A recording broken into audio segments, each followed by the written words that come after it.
Samantala, matapos manumpa kay Executive Secretary Lucas Bersamin, Miyerkules ng hapon, formal na rin na nanungkulan si Dato Sharifuddin Mastura bilang appointed governor ng Maguindanao del Norte matapos isinagawa kaninang hapon ang formal na turnover sa satellite office ng probinsya.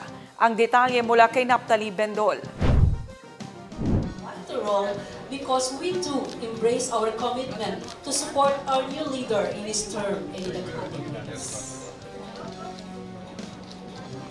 Opisyal nang nanungkulan bilang bagong appointed governor ng Maguindanao del Norte si Dato Sharifuddin Mastura.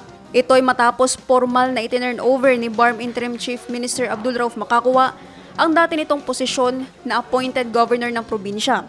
I formally ended my term as Governor of Maguindanao del Norte a few days ago. But today marks more than the close of the chapter. This is not simply a turnover of position, but a continuation of purpose. The passing of responsibility and a reaffirming of our self-commitment to serve. Now, I serve as the Chief Minister of the Bangsamoro Autonomous Region in Muslim Mindanao, and with that, my duty to Maguindanao del Norte does not end. It expands.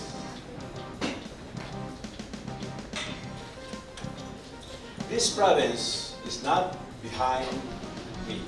It is part of the region, and I now live. It remains close to my heart. To my successor, Dato Governor Mastura, this province now looks to you. You carry the hopes of its people and the responsibility to protect and help and uplift. I hand over the seat of governance and the trust that comes with it. Lead with firmness, fairness, and faith in our people. This is not a farewell, it is a handoff. I am not stepping away from Maguindanao del Norte. I am stepping in the broader role, including this province and all others under BARM. I remain a partner, a listener, and a guide with God. Kung kailangan mo Dato, I just want to repeat the lyrics of the song that I mentioned in society. Just call my name. Lubos ang pasasalamat ni Mastura sa tiwala na ibinigay sa kanya ng Malacanang.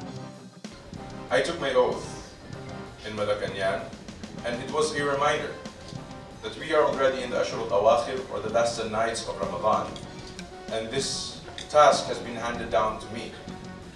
Pagtaliman ko ito ang makamanaman na reminder ganat kan Allah subhanahu wa ta'ala akamal kanakalulungyay akamal ugay na salim ay ganat sa kanin. And before I am answerable to you and the entire constituency of Maguindanao del Norte, I am answerable to Allah subhanahu wa ta'ala. Ngayon hindi ko makapatito kanong kasagad ko ataw ka katiyakap mo kanong probinsya ng Maguindanao del Norte na kanas kanong man yung mga tugsalakya pagkapakas ka sa Allah subhanahu wa ta'ala. And with this, I ask Him all guidance, tawfiq, ang makagain sa laki sa responsibility na magagawa to the best of my abilities. With that, I have to admit that I haven't been able, I haven't prepared a formal speech, but I'll try my best to indulge you all this afternoon. Diya pagkapagkasya, apatsyukuran ko, nasulangan ng bumbanyaba ang mga lukas ko, mga sulod ko, ang mga leaders, especially our Chief Minister, ang nakadalama siya sa guna, kaya nung kapapagilay nung sa support, not only to me personally, I only represent the province, but your support to the well-being, to the good governance, and the future of this province of Maguindanao del Norte. Naphtali Bendol, iMinds Philippines.